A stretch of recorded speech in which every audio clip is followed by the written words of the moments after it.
Hong Kong's deadliest fire in decades, putting attention on construction standards and raised questions of accountability. Officials say the blaze began on the external scaffolding on one of the towers in the Wang Fuk Court complex in the Tai Po district, before rapidly spreading to 7 of the 8 buildings there. The 8 residential blocks had been undergoing renovations since July last year, sheathed in bamboo scaffolding and mesh.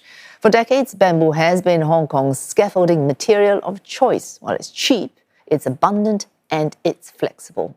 But the blaze has intensified an already heated debate over whether bamboo should still be used.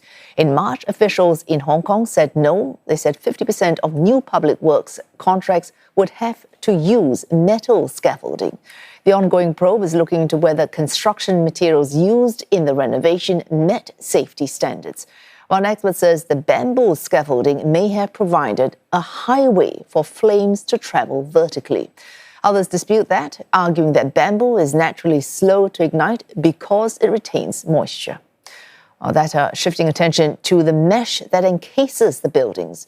Any covering material has to be fire retardant. That means it should be slow to take on flames and burns slowly.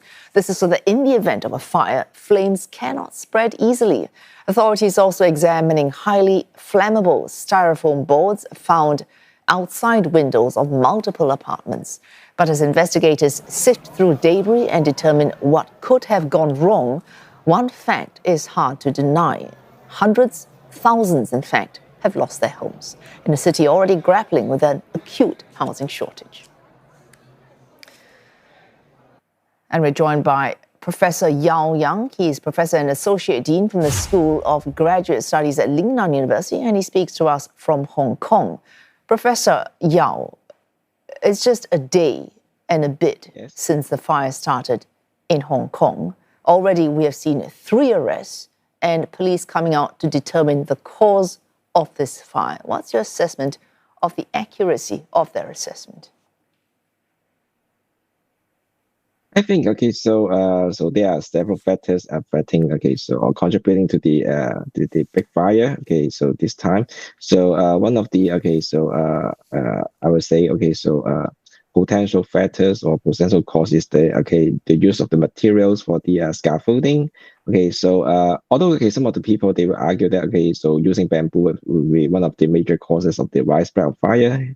But I would say it may be because of the mesh, the safety net used to cover the scaffolding, rather than the bamboo scaffolding itself. So as you can see actually from the videos, from the news report, and also from the social media actually, the fire spread quickly through the green safety mesh or the safety net. So rather than the bamboo. So that's why the government or the public authority need to investigate whether the material used for the safety net would be actually so up to standard or approved.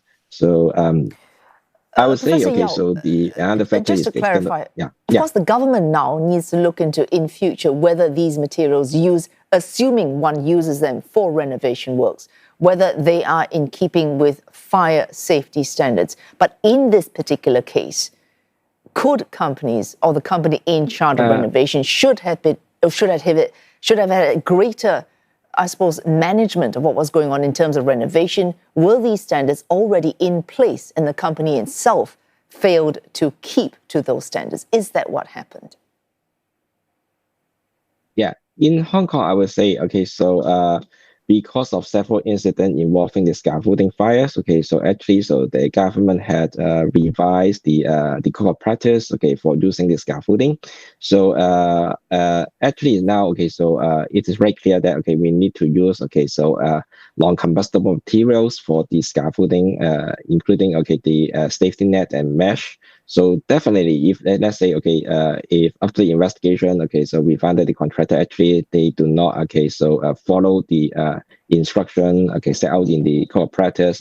So definitely so they should be held liable for this the incident. So we've already had 3 arrests, 2 men, directors of a construction company, and 1, as you mentioned, a consultant, an engineering consultant. What is the part an engineering consultant, what does he or she play for renovation of buildings of this particular nature? This consultant may be so a kind of supervisors of the whole project. So to oversee what so the works of the contractors. So that means the consultant may have a very significant role in ensuring that the contractors, they are actually following so the laws and also the legislative requirements set out in different legislations. So that's why so the consultant, I would say so have a supervisory role in this project. This kind of building, so it's I'll need to explain, is neither public nor private sector. It comes under the subsidized home ownership scheme, so it is constructed by Hong Kong authorities, but for sale rather than just for rental. And that might determine how these buildings are managed, maintained, and renovated in the future. Do you see regulations on that changing profoundly because of this incident? I think actually this type of housing, although it was built by the Hong Kong Housing Authority, but so the management of this type of housing is more or less the same as the private housing in Hong Kong. So we have the owners corporations or other owners bodies actually governing the overall management of the housing, and also we have the public also we have the some private property management company, so which help the owners corporations to manage the daily routines or the daily operations of the housing management. So that's why I cannot see so there much room or urgency for the stepping up or tightening the control on the housing management of this type of particular so-called assisted homeownership housing in Hong Kong. Our final question, Professor Yau, apart from regulation and management on the part of people who live in these buildings, and given the aging society that Hong Kong is, you've got many more elderly trapped in these buildings who cannot escape if there is a fire. What do they need to be prepared for these things should they happen, even the best of management situations? Final question. Okay, so I think maybe the government may need to do more for the proper education. So particularly in the aspect of the emergency preparedness. So because so in this case, let's say we have a lot of elderly, they are trapped in their house. So during the fire, so we need to actually alert or teach the old people so what they should do in case of the emergency or in case of fires.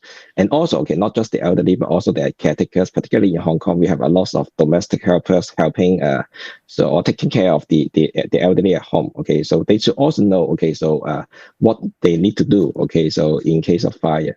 So I think because in many situations, so the domestic helper, they come from so countries where so there may not be so many high-rise buildings, so that's why they may not know the exact so what exactly they need to do in the high-rise context.